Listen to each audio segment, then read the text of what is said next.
Abra comigo a palavra em Lucas capítulo 24. Lucas capítulo 24. Nós vamos ler um verso e depois vamos assentar e acompanhar o texto. O verso que eu quero que você leia juntamente comigo para o nosso início é o verso 35 do capítulo 24 do Evangelho de Lucas. Evangelho de Lucas 24, 35. Então, os dois contaram o que lhes acontecera no caminho e como tinham reconhecido o Senhor quando ele partiu o pão. Pode sentar. Eu estou um pouco ainda ruim da gripe. Nós, a pastora, nem se fala. Mas ainda eu não estou muito bem também. Mas nós vamos dar continuidade aí. Temos que continuar, a obra não pode parar, então vamos continuar. Então, se você ver eu parar um pouco para tomar água, normal, desculpe, mas nós estamos meio cansados e bem assim, fracos, essa é a verdade, essa é a palavra. Bom, hoje eu quero falar daqueles que deixaram o caminho da esperança, voltaram suas costas. E eu quero fazer um apelo para que essas pessoas voltem novamente. Ou seja, a mensagem é de volta à esperança. E esse texto é muito importante. Fala de uma história, talvez uma das histórias mais lindas do Novo Testamento. É uma história maravilhosa que fala de coisas que acontecem na vida de cada um de nós. Coisas que acontecem nos momentos da nossa vida. Mas também fala de intervenções divinas. Fala também o que acontece quando Ele se dispõe e nós nos dispomos a estar com Ele nesse caminho em que não faz sentido muitas vezes. E esse texto fala então de duas pessoas. No verso de número 13, eu tenho pouco tempo, então eu preciso ser rápido, então quero pedir para que você me acompanhe, para que nós não possamos parar, porque já são 7:55, eu tenho 40 minutos, 45 minutos só. E eu estava preparado para muitas coisas, mas tudo bem. O verso de número 13 diz, abra sua Bíblia aí comigo, diz assim, que nesse mesmo dia iam dois deles para uma aldeia chamada Emaús, que era distante de Jerusalém, 60 estádios. A história começa falando então desses dois discípulos que não falam o nome, só de um, depois nós vamos ver o nome de um deles, que eles estavam retornando para uma aldeia chamada Emaús. Muitos nessa noite estão aqui, que estão também nesse mesmo caminho que esses dois discípulos estavam. Muitos que nessa noite estão me ouvindo também estão nesse caminho a Emaús. Partiram de Jerusalém, deixaram Jerusalém e estão a caminho de Emaús. Jesus tinha ressuscitado, a história é essa. Porque a Bíblia diz que nesse mesmo dia, que dia era esse? O domingo da ressurreição. Então Jesus tinha ressuscitado. Os apóstolos, eles estavam todos confusos. Por quê? Porque quando se espalhou a notícia da ressurreição, as mulheres foram as primeiras a receberem a notícia através dos anjos. E então, quando eles correram até o túmulo onde Jesus estava enterrado, eles não acharam nada. Não acharam anjos, não acharam mais nada.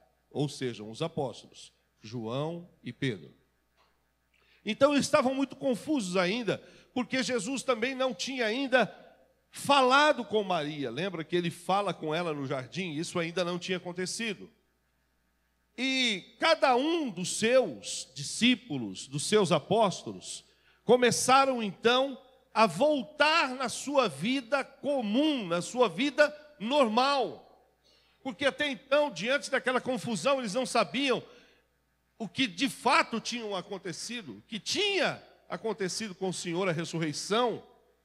Só havia a palavra das mulheres, E nós sabemos que naquele tempo as mulheres não tinham muito crédito. Então elas disseram que o anjo havia aparecido a elas e dito que o Senhor havia ressuscitado. Então eles não deram muito crédito, não, naquela palavra das mulheres. E então alguns deles começaram a voltar às suas vidas comuns. E esses dois aqui estavam voltando para Emaús. Emaús, por isso que eu digo que muitos nessa noite estão voltando para Emaús, deixaram sua Jerusalém, estão voltando para Emaús, representa aqui o fim de uma aventura, um fim de um sonho, algo sonhado,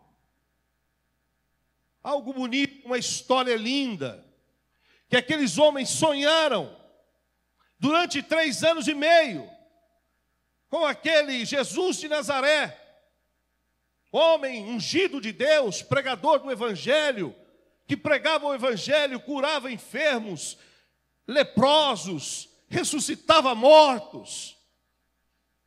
Eles foram vivendo 3 anos e meio de uma história linda, maravilhosa.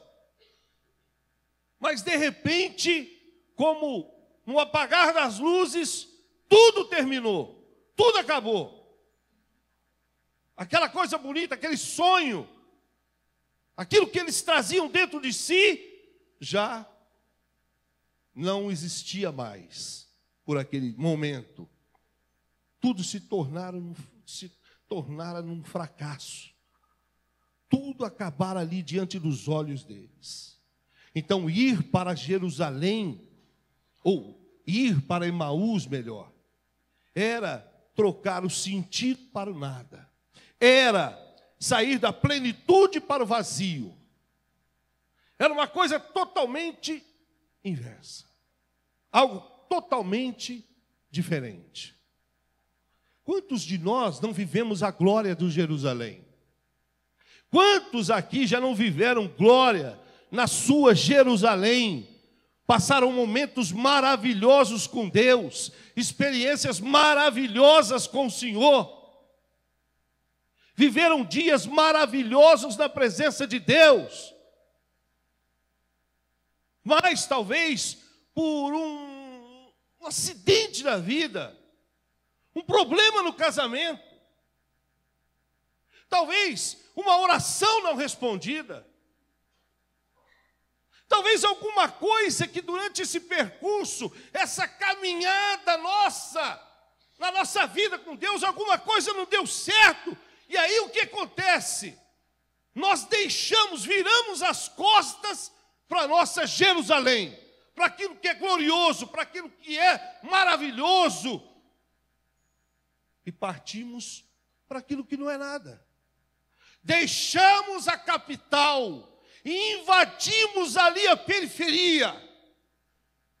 Deixamos aquilo que é belo, suntuoso, e achamos que tudo acabou, que é o fim, que não existe mais sonho, não existe mais vida, não existe mais esperança. Afinal, aquilo que eu estava vivendo acabou. Esses homens estavam dizendo: Jesus de Nazaré era a nossa esperança. Nós tínhamos a nossa esperança nele. Nele nós estávamos esperando a libertação. Mas olha o que aconteceu. Quantos decepcionados também a caminhos de Emaús. Quantos dentro da igreja, eu conheço um monte, que já nem estão mais aqui. Deixaram tudo. Deixaram a igreja, deixaram Deus, viraram as costas e foram e partiram para Emaús. Talvez você esteja pensando, ou talvez você já esteja quase chegando na sua Emaús, achando que não tem mais jeito, achando que é o fim mesmo, achando que acabou. Mas olha o texto. O texto diz que no verso 14, eles iam falando, acompanha comigo, eles iam falando entre si de tudo que havia acontecido. E no verso 15 a palavra de Deus diz que indo eles falando entre si e fazendo perguntas um ao outro, o próprio Jesus se apresentou-se com eles. Sabe uma coisa que eu vejo nesse texto que é maravilhoso, que eu até fiz questão de grifar aqui no meu esboço? É a inclinação que Jesus tem pelos necessitados. Você sempre vai ver Jesus escolhendo os necessitados para se apresentar a eles. Você vai ver sempre Jesus procurando encontrar essas pessoas que precisam compreender coisas que acontecem na vida delas. Você vai ver sempre Jesus atrás de pessoas que querem uma resposta, que estão atrás do porquê. Por que meu filho morreu? Jesus tem uma inclinação por um pai que perdeu o filho. Jesus tem uma inclinação por uma esposa maltratada. Jesus tem uma inclinação, você pode ver, por um jovem que não é amado pelos pais. Jesus tem inclinação por aquele profissional que perdeu o emprego. Para esses, Jesus se inclina. Para esses, o Senhor se aproxima deles. Chega até eles. Por quê? Porque eles estão cheios de indagações. Por que isso aconteceu comigo? Por que logo comigo? Talvez você seja um desses que esteja aqui nessa noite hoje. E eu quero dizer que Jesus está tão próximo de você, tão perto de você, ouvindo suas queixas, ouvindo suas indagações, ouvindo aquilo que o teu coração questiona sobre a vida, sobre os percursos da sua vida, sobre as tragédias que estão cercando você, e você está vivendo essa dificuldade, mas saiba que essa aproximação do Senhor, nessa situação tão normal que eles estavam vivendo, é uma prova de que Ele se interessa pelas coisas mais insignificantes de nossa vida, as coisas mais normais. Você acha que Deus não se importa pelo seu trabalho, pelo seu fracasso financeiro? Você acha que Deus não se importa pelo teu casamento? Você acha que Deus não está nem aí pelo desprezo que você sente? Você acha que Deus não está nem aí? Não pense isso.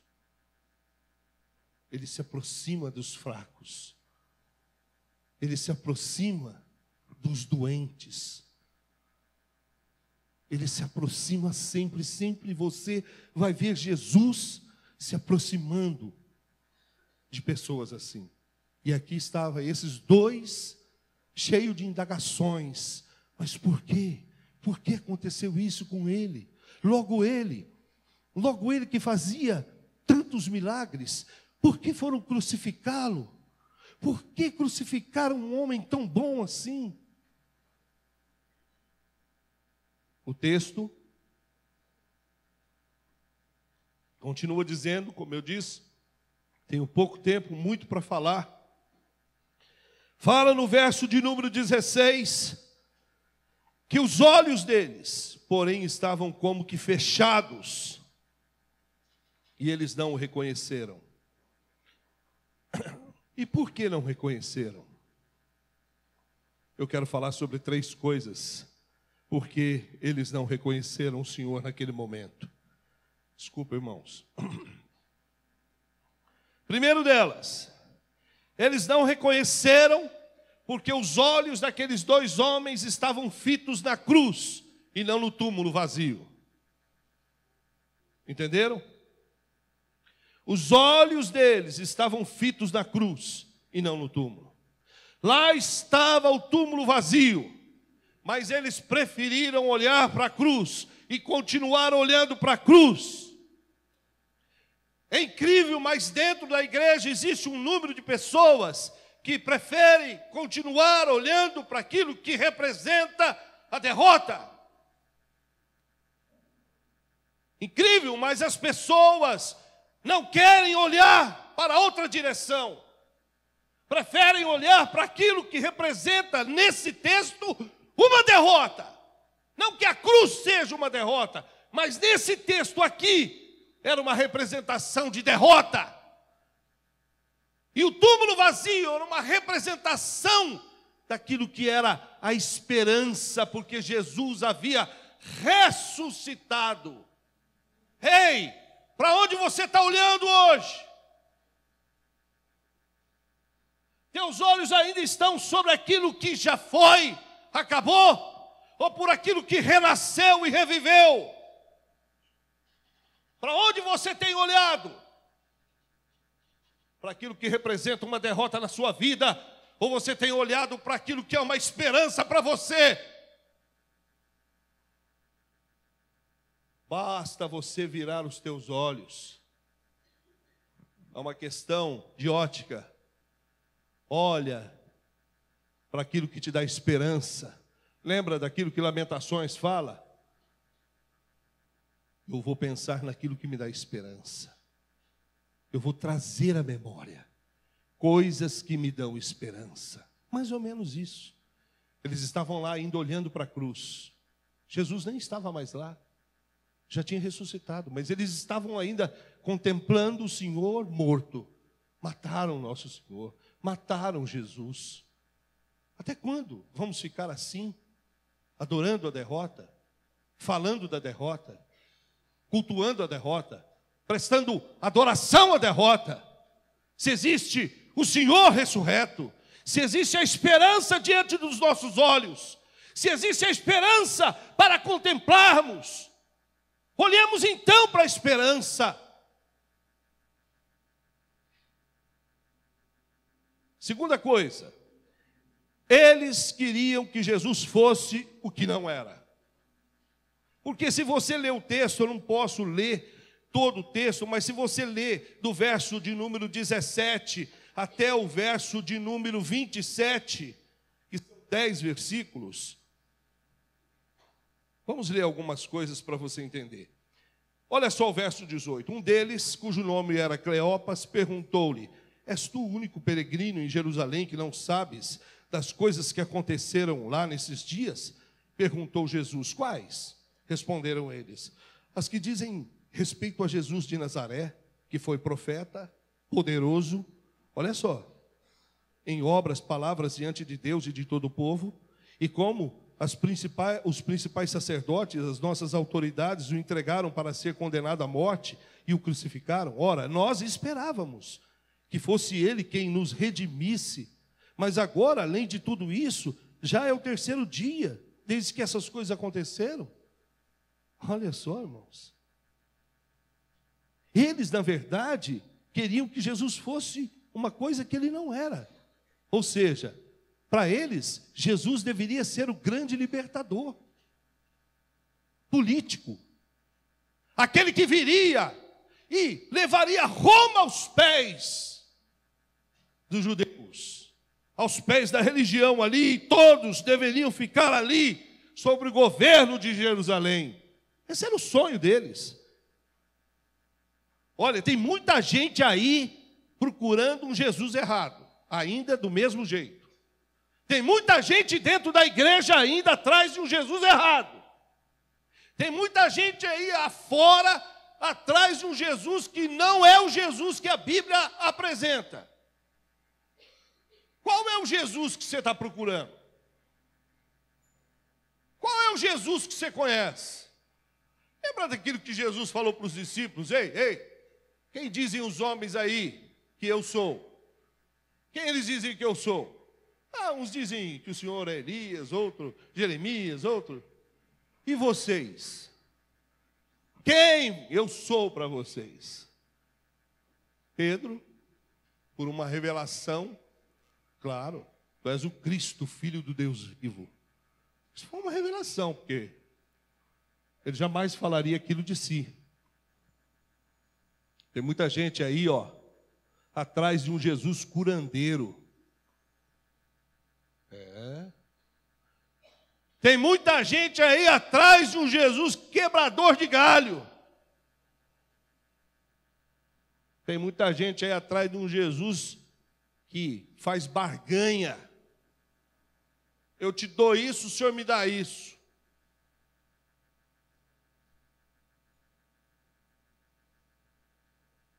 Esse texto é muito importante. Você vai ver que no final eles conhecem quem é Jesus.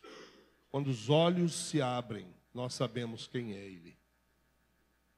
Os olhos deles estavam fechados. Eles não estavam enxergando quem era Jesus. Você sabe quem é Jesus? Quem é Jesus para você? Quem Ele é para você? Um filósofo? Um mestre? Lembra de Nicodemos? Nicodemos chegou diante de Jesus, ele era o principal religioso. Foi à noite porque não queria ser visto pelas pessoas. Atrás de Jesus, chegou lá até Jesus, aquele religioso. Oh, sabemos que tu és o mestre. Para muitos, Jesus é um mestre, é um sábio. Oh, cada palavra linda. Nós vamos ver quem é Jesus hoje. Eles vão reconhecer Jesus. A pergunta que eu faço é para você: quem é Jesus para você? Você já encontrou Jesus verdadeiro? Você serve o Jesus verdadeiro? Isso é muito importante. Terceira razão porque eles não conseguiam ver o Senhor é que eles esqueceram que o Senhor Deus é Deus da história e se deixaram levar por um momento. Eles acharam que aquilo era tudo, que aquilo era o fim. Eu gosto disso. Nós achamos que algumas coisas que acontecem, alguns acontecimentos, algumas decisões que os homens tomam, alguns pareceres, aquilo é um decreto. Olha, eu vou dizer uma coisa para você: só Deus decreta o fim das coisas. Enquanto aquele lá em cima não decretar, não importa quem falou, não importa o que falou, não importa quem e o que falou. Só existe um que é absoluto, que é poderoso. Davi disse: uma vez Deus falou e 2 vezes eu ouvi que o poder pertence a Deus. O poder pertence a Deus. Não é no homem. Não está na mão do homem. Então eles acharam que aquele acontecimento, que aquele momento era o fim de um propósito, era o fim de algo que Deus havia planejado antes da fundação do mundo. Claro, eles não tinham conhecimento da mente de Deus, mas pelos textos que eles já possuíam, eles deveriam saber que aquilo na verdade não era o fim, mas era o começo. Era o ressurgimento, uma nova era estava nascendo, ali estava ressurgindo o cristianismo, a partir da ressurreição de Jesus. A partir da ressurreição de Jesus, tudo que significava e simbolizava o Antigo Testamento já não era mais válido, mas a partir daquela hora Jesus Cristo, que era a tipologia de tudo, veio a existir. E aquilo que era sombra antes dele, tudo que era sombra, tudo que veio e jogou uma sombra sobre Jesus, já não podia mais existir, porque Jesus Cristo era o tipo perfeito, era o plano perfeito de Deus. Não haveria mais necessidade de mais nada, tudo ali havia terminado. Eles deveriam saber disso. Não que era o fim, mas o início de uma era da graça, onde somos salvos, não por aquilo que realizamos, mas pela graça do Senhor. Onde somos salvos, não porque somos bons ou ruins, mas porque Ele é bom. Eles deveriam saber, deveriam conhecer. Mas até então, seus olhos ainda estavam fechados. E diante de tantas indagações, no verso 17, Jesus perguntou para eles: que palavras são essas que caminhando trocais entre vós? Jesus parece que nesse momento coloca o dedo na ferida deles. Você já foi questionado por Deus? Deus já te perguntou algumas coisas? É incrível como as perguntas de Deus, Hélio, vai lá na nossa ferida. É incrível como o dedo de Deus é especialista em cutucar a gente lá onde dói. Está doendo, é aqui mesmo. E Ele vai lá e cutuca a gente onde está doendo. E quando Jesus cutucou eles, a Bíblia diz no verso 17, que eles pararam. Ei, está na hora de separar. Está na hora de você parar, irmão. Parar, meu irmão, de fazer questionamentos. Você está tentando buscar respostas. Respostas que não existem. Não existem nessa vida. Não existe nos livros. Não existe na matemática. Não existe na ciência. Não existe na filosofia. A resposta que você procura está na Bíblia. Na palavra de Deus. No verbo que se fez carne. Saber aonde você vai terminar com essa sua busca, esses questionamentos sobre o que é a vida, por que eu vim aqui, por que eu existo. Quando você olhar para esse livro e você colocar esse livro no teu coração e fazer desse livro a tua vida. Não busque respostas pequenas para problemas grandes, como esses que tem dentro do seu coração, esse vazio enorme que você tem dentro de você, e você tenta tampá-lo com essas respostas pequenas, insignificantes, que jamais vão satisfazer você, que jamais vão cobrir esse espaço do seu coração. Só Cristo. Cristo é a resposta de Deus. Cristo é a solução de Deus. Cristo é o sim de Deus para a tua vida. Só Jesus.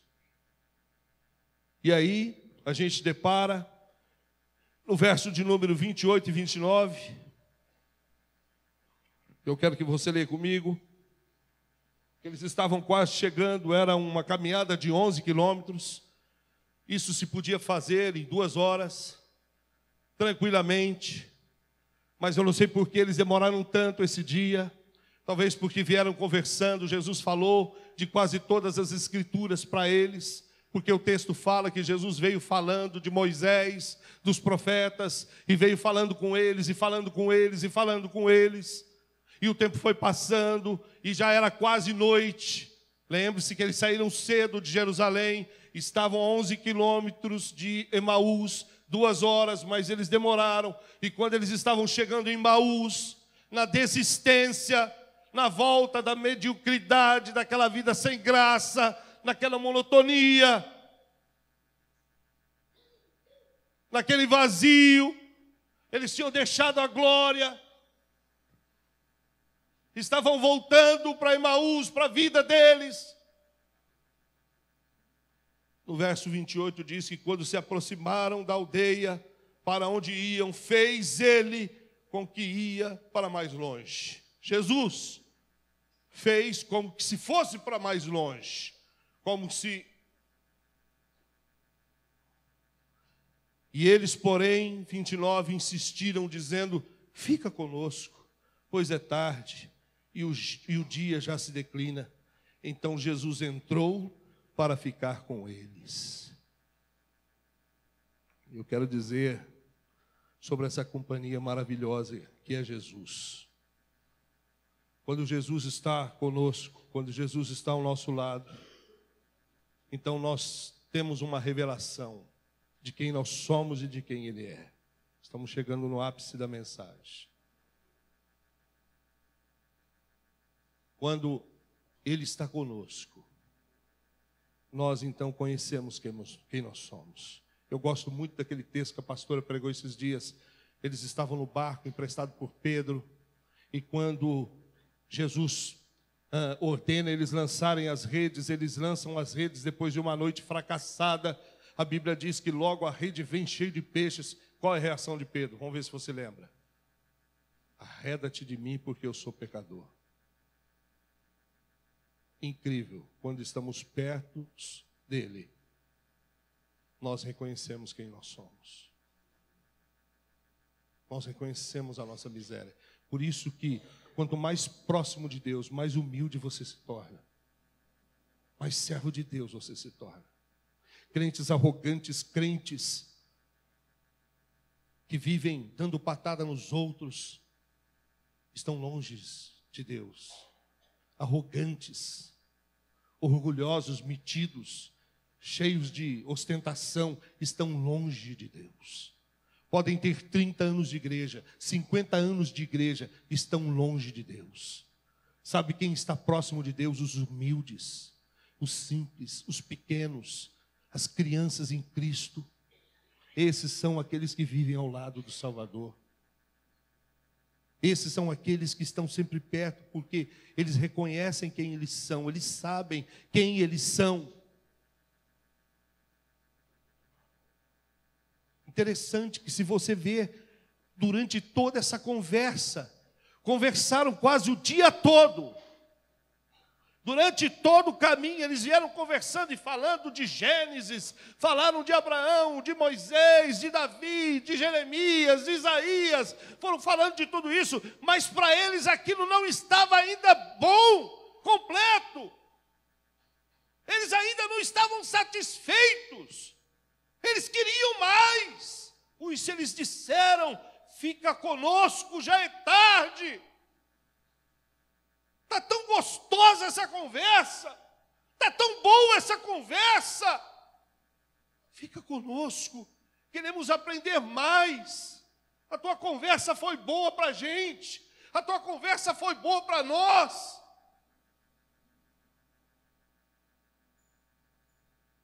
Você tem fome de Deus assim, irmão? Você tem essa busca incessante por mais de Deus? Como é triste, infelizmente, a maioria de nós tem um amor pelo Senhor bem superficial. Tem um amor por conhecer mais dele bem superficial, bem pequeno. Nos contentamos com tão pouco. Tem uns que se contentam só com o domingo. Tem uns que vão além, vão até terça. Tem outros que vão até um pouco mais, quarta. Tem outros que vão segunda, terça, quarta, quinta, sexta, sábado, domingo. Todos os dias eu quero mais dele.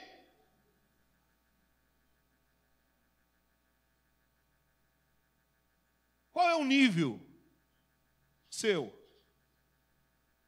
Onde está o seu ponteiro? Onde está marcando o seu contagiro aí? Tanto que você tem de desejo por Deus, o tanto que você tem de desejo pela palavra. Eu me lembro quando, bem jovem, eu ia todos os dias no culto, todos os dias, segunda a segunda. Não tinha um dia que eu deixava de ir, todos os dias. Eu estava em todos os cultos, até culto de mulher, eu ia. Tinha coisa para comer também, eu ia também. Eu ia em todos os cultos, irmãos. Escola dominical, culto de jovens. Não era só eu, não, estou me gabando, não, minha turma era assim. Tanto é que saiu mais de 20 pastores da minha época. Estão todos pastoreando. Nós tínhamos fome de Deus. Queríamos mais de Deus. Buscávamos mais. Passávamos noite falando, conversando, orando, buscando conhecer mais. Quero mais, porque eu sabia que Deus tinha mais. Você precisa saber que Deus tem muito mais do que isso que você tem. Você precisa saber que Deus é muito mais do que isso que você acha que Ele é. Tem gente que acha que tem muito de Deus, mas não nadou nada ainda.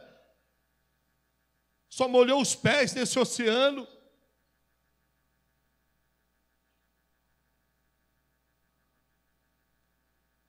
Quando eles viram aquele homem, embora ainda não soubesse que era Jesus, mas começaram a ouvir aquilo que ele falava, e aquelas palavras daquele homem começou a encher o coração deles, começou a responder questões para eles. Eles foram se sentindo assim, alimentados, e quando aquele homem disse, eu já vou embora, eles disseram, por favor, não vai, está tão gostoso, a tua palavra está fazendo tão bem para nós, fique conosco, você deve ter mais para nós. Nós queremos mais.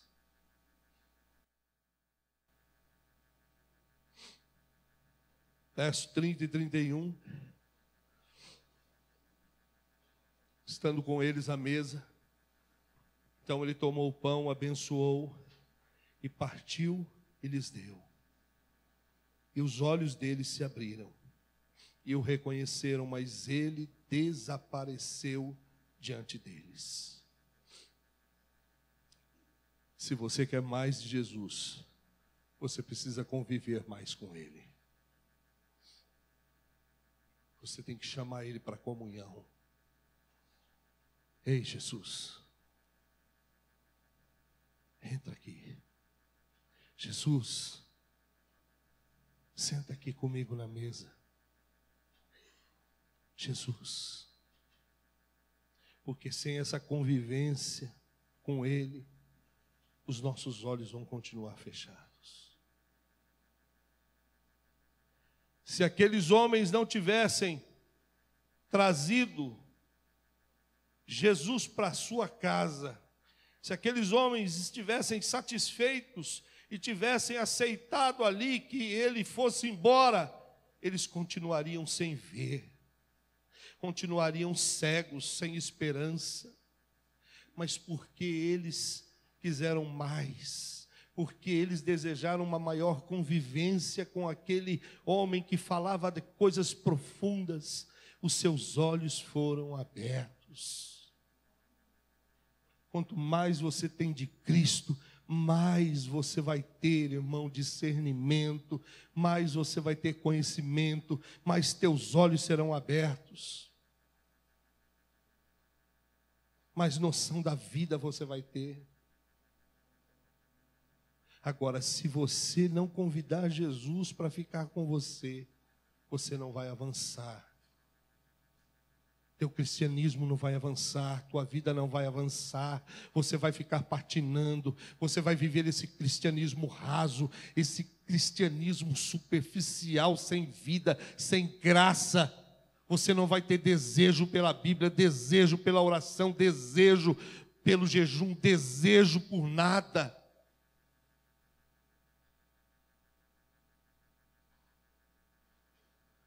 Para nós terminarmos, estamos terminando, o verso de número 32, depois que eles tiveram os olhos abertos e que Jesus desapareceu diante deles, disseram um para o outro, não ardia em nós o nosso coração, quando pelo caminho nos falava e quando nos abria as Escrituras?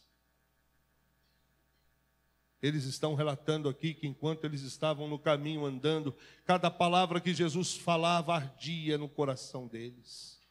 Cada palavra que Jesus falava queimava dentro deles. Seu coração arde por Jesus?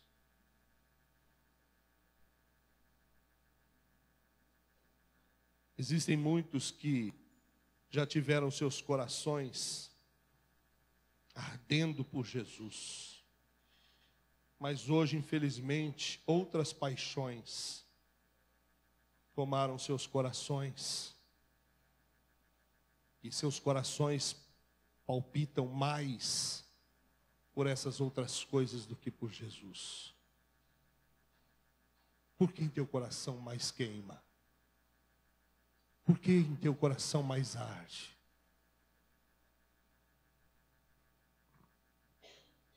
Você ainda é aquele que, quando ouve a voz do teu pastor, não sou eu, aquele pastor de João 10, eu sou o bom pastor, as minhas ovelhas ouvem a minha voz e me seguem.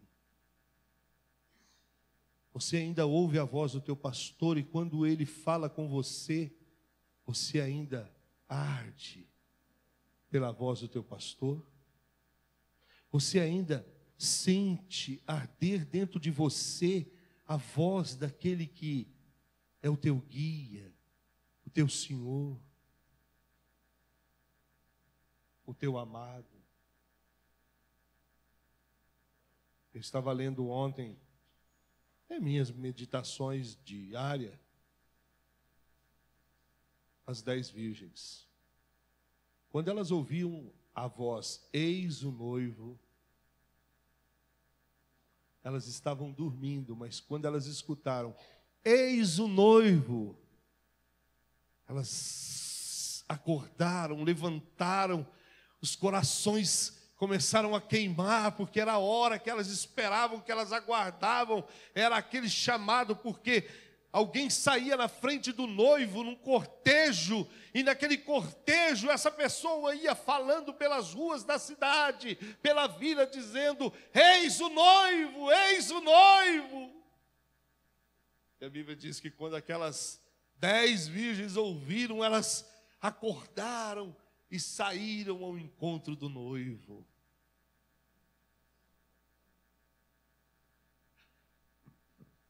A voz dele precisa arder dentro de nós.